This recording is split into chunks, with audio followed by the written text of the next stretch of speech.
October 15, 1942, Henderson Field, Guadalcanal. Marine Scout Bombing Squadron 132 taxis Douglas SBD-3 Dauntlesses through mud and coral dust. Perforated dive breaks gleam like Swiss cheese in the South Pacific sun. The mission is surgical. A fast Japanese run-down the slot is in motion. Reinforcements and supplies are racing toward Guadalcanal. If surface ships get within range, Henderson Field and the marine perimeter will pay by morning. Lieutenant Commander John Patterson studies the intelligence board through field glasses fogged with humidity. The enemy formation makes 25 to 30 knots toward Lunga Point, a mix of destroyers and transports carrying hundreds of infantry and ammunition enough to crater the airfield into coral powder. Every SBD carries a centerline bomb and fuel enough to loiter briefly over target. The math is unforgiving. Miss the convoy in daylight, and Japanese naval gunfire turns marine positions into a moonscape. Patterson signals his wingman, Captain Frank Morrison. Both men understand the tactical equation binding them to this moment. The Douglas SBD Dauntless represents the hard-earned peak of precision dive bombing, each aircraft with split dive brakes perforated with hundreds of holes, earning the nickname Swiss cheese from crews who trust their lives to controlled steep dives. When deployed, these brakes allow a near-vertical attack while keeping the sights on target and releases within tens of yards rather than broad patterns. The first elements of VMSB-132 launch from Henderson's single operational runway at 0847 hours. 18 SBD-3 Dauntless climb through broken cloud cover, each powered by a Wright R-18-2052 Cyclone engine producing roughly 1,000 horsepower. Maximum speed in level flight reaches about 250 miles per hour, but in a dive with bomb load, velocity pushes higher. The rear gunner, James Murphy, checks his twin .30 caliber Brownings and scans the horizons for Mitsubishi A-6M fighters. At 9,200 feet altitude, Patterson spots the Japanese ships threading between Kolumbangara and New Georgia Islands. Destroyers in column, transports astern, white wakes cutting geometric patterns against blue-black water. Range to target, 14 miles. The convoy commanders expect level bombing and torpedo attacks, approaches that maneuvering skippers can try to spoil with course changes and concentrated fire. They do not anticipate a vertical assault from aircraft diving at extreme angles straight down the sky. Patterson keys his radio transmitter. Cactus Base, this is Marine Bomber. Target acquired, commencing dive bomb attack. The acknowledgement crackles through static. Marine Bomber, Cactus Base, you are cleared hot. Give them hell. The attack formation splits into 3 elements, each assigned a specific hull. Patterson banks left, selecting the lead destroyer. At 8,000 feet, he pushes the control stick forward and rolls inverted, beginning the dive that transforms his SBD from scout plane into precision weapon. The perforated dive brakes deploy, the flow through the holes keeping the dive stable and the speed in check so the pilot can still aim. Through his sight, Patterson watches the destroyer grow larger with each second of controlled fall. The ship's anti-aircraft guns begin firing, black puffs appearing at 6,000 feet, then 5,000, then 4,000. The geometry of a steep diving target forces split-second corrections that are hard to compute with manual directors. Bursts walk the air, but the plunging SBDs thread through the pattern. At about 2,500 feet, Patterson centers the destroyer in his sight. The vessel throws the helm over, but the vertical vector shortens the window for any evasive turn. Near 1,500 feet, Patterson releases his bomb and immediately pulls back on the control stick. G-forces gray the edges of his vision. The bomb falls a heartbeat and detonates hard by the forward section. The bow lifts, spray and smoke erupt, and the ship staggers, fires taking hold. Captain Morrison targets a second ship, a destroyer accelerating to flank while every light gun chatters. The tracers stitch the air, but the SBD descends through the envelope before the gunners can catch up. Morrison's bomb smashes into the superstructure area. The blast tears through command spaces and knocks out fire control. The destroyer shears and slows, damage control parties scrambling below. The third element, led by First Lieutenant Charles Roberts, attacks a transport as it tries to edge away toward the north. Roberts approaches from the ship's quarter, exploiting the limited arcs of aft guns. His bomb punches through the deck and explodes near the engines. Steam jets from ruptured lines, the ship lists, and the column falters as smoke boils up. Within minutes, multiple ships are burning or disabled. The attack demonstrates the strengths of the SBD Dauntless. Unlike level bombing that often needs large formations to build probability, dive bombing concentrates destructive power through aircraft able to place bombs close enough that a single hit can decide a fight against a ship at sea. Patterson reforms his squadron at 5,000 feet and conducts battle damage assessment. 17 of 18 SBDs return to Henderson Field with only minor flak damage. Murphy reports several bullet strikes in the wing fabric, none affecting flight. Losses today are light for an attack pressed against alert ships and guns.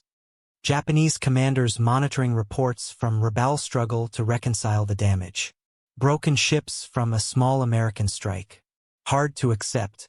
Traditional doctrine assumes attacking aircraft need heavy numerical advantage to land telling blows on maneuvering targets at sea. Single dive bombers punching in precise hits challenge those assumptions. Admiral Junichi Kosaka, commanding the Southeastern Area Fleet from Rabaul, reviews the afternoon summary with a frown. Crews describe American bombers falling like stones and releasing weapons at close range. Evasive turns and weaves prove unreliable against attacks from directly overhead. Kosaka summons his staff intelligence officer, Commander Watanabe, to explain the tactical phenomenon. These American bombers, he says, studying photographs, possess some mechanism that allows controlled dives at severe angles. Our gunners cannot track them cleanly. Our ships cannot evade them. Watanabe examines the images through a magnifying glass. The Douglas SBD's distinctive wing shows clearly, including the extended perforated dive flaps that some analysts had misread as auxiliary surfaces. Admiral, he reports these perforated flaps function as speed control devices, allowing stable, steep dives that keep the target steady in the sight. The implications ripple through Japanese planning. If individual American bombers can achieve consistent accuracy against maneuvering ships, traditional runs become costly. Surface vessels will need air cover and careful timing or risk being picked apart by small groups operating from forward fields. The pressure in the Solomon Islands tightens. At Henderson Field, ground crews reload returning SBDs with general-purpose bombs and fuel for evening operations. Intelligence indicates additional runs planned under darkness and bad weather. The turnaround time between missions is roughly 2 hours, limited by ammunition, fuel, and crew endurance. Sergeant Mike Torres, an ordnance specialist, supervises bomb loading as he briefs replacement aircrew. These Swiss cheese dive breaks, he says, tapping the flaps are why we hit what we aim at. Many bombers cannot control speed in a steep dive. Either they release too early and miss, or they pick up too much speed and lose control. The SBD holds the dive in the slot. Controlled speed, controlled accuracy. The innovation represents years of development by Edward Heinemann's team at Douglas.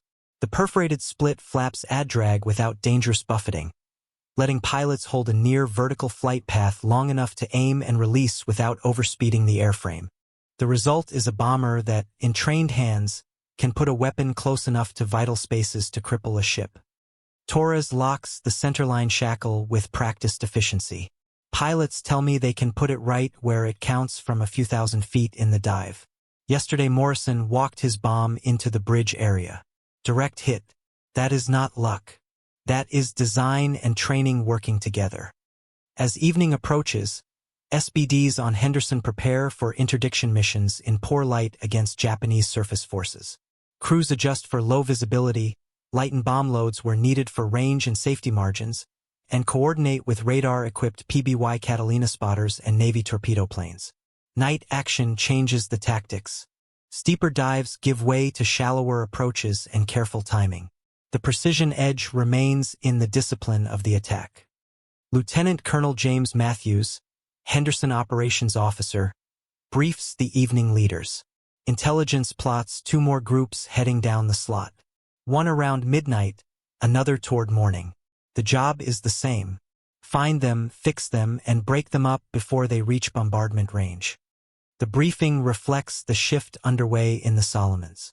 Henderson Field has grown from a hard-won strip into an offensive base projecting striking power across the sea lanes. SBDs working from the single runway interdict reinforcement attempts, supply convoys, and bombardment forces with small formations that still produce results out of proportion to their numbers. Matthews continues. The enemy understands that daylight surface operations in the slot are costly. They are shifting to night runs. Fast destroyers, barges, and transports threading the islands under darkness. Your mission is to prove that darkness gives them far less protection than they think. The night launch proceeds despite rain squalls that cut visibility. SBDs with auxiliary tanks depart Henderson at 2,145 hours. Navigation lights out, radio silent. Morrison uses dead reckoning and star shots in breaks in the clouds to intercept the track between New Georgia and Santa Isabel Islands. Near 2,330 hours, Morrison spots faint phosphorescent wakes. Ships in column, speed high, course southeast toward Guadalcanal.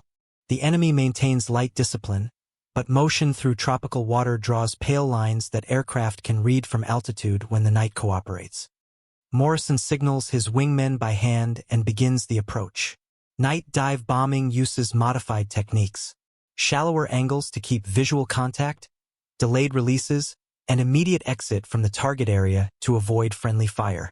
The challenge multiplies, but discipline and coordination keep the strike coherent. The first bombs detonate near the lead ship's forward area, a flash that carries across the sea. Secondary fires suggest hits amid ammunition and ready lockers. The vessel's silhouette flickers and staggers in the glare. In the chaos, other SBDs and torpedo planes rake the column from different bearings. One transport takes a heavy hit, slows, and falls behind under a growing pall of smoke. Another ship tries to sprint away with radical turns at maximum speed, but approaches from multiple directions rob it of a clean escape path. Successive blasts rake the bridge area and after section, and the ship loses power.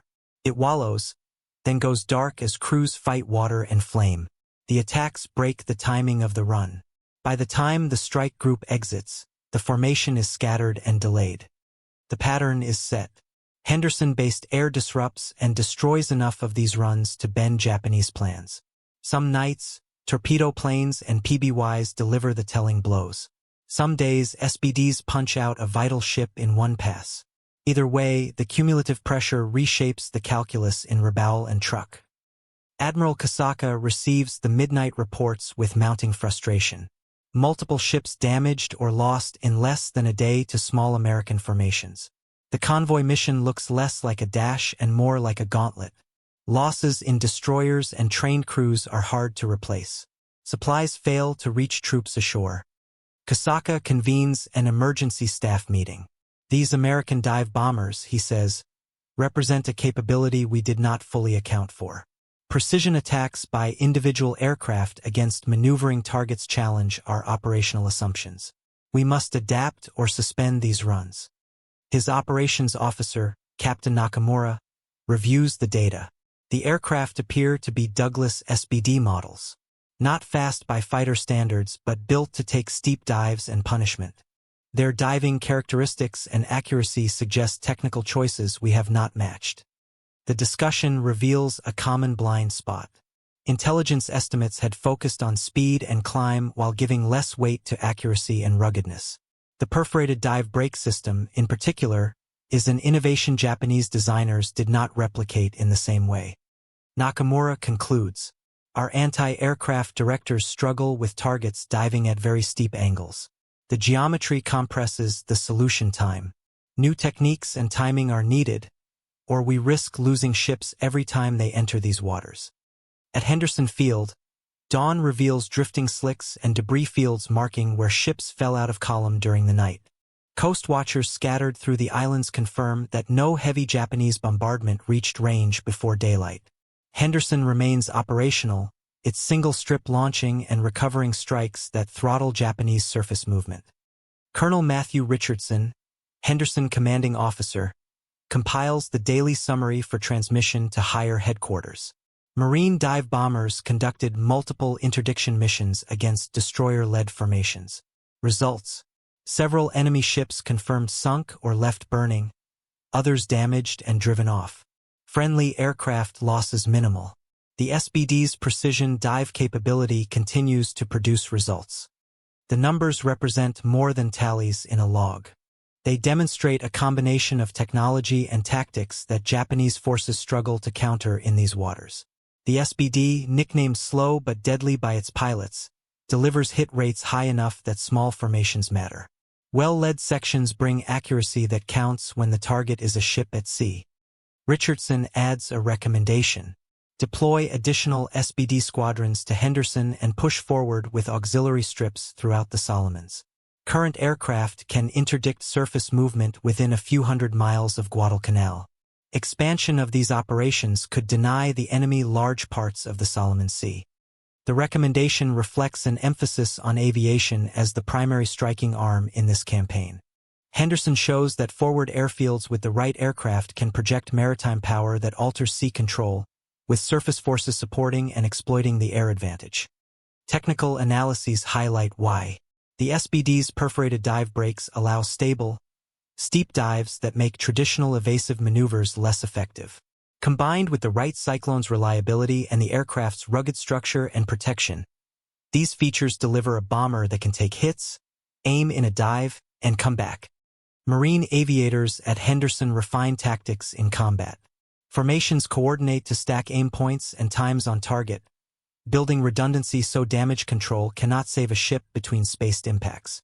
Navigation blends celestial cues, dead reckoning, and cues from coast watchers to find targets that try to slip by in weather or darkness. Night and low-light missions turn to PBY radar calls and wake spotting when lights are out. These developments are grounded in necessity. Pilots and crews discover and share what works through sorties and debriefs.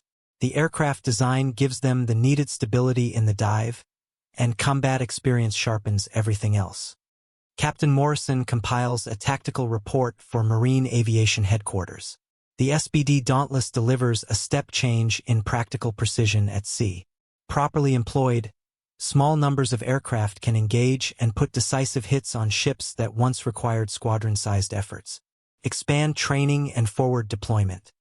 Morrison's assessment reflects the broader recognition spreading through American commands. SBD operations show that aviation can be the primary maritime striking force in these waters. Surface ships still matter, but aircraft from Henderson reach faster and hit harder where it counts. The pattern spreads as more SBD squadrons stage forward. Each new strip extends the radius of precision coverage.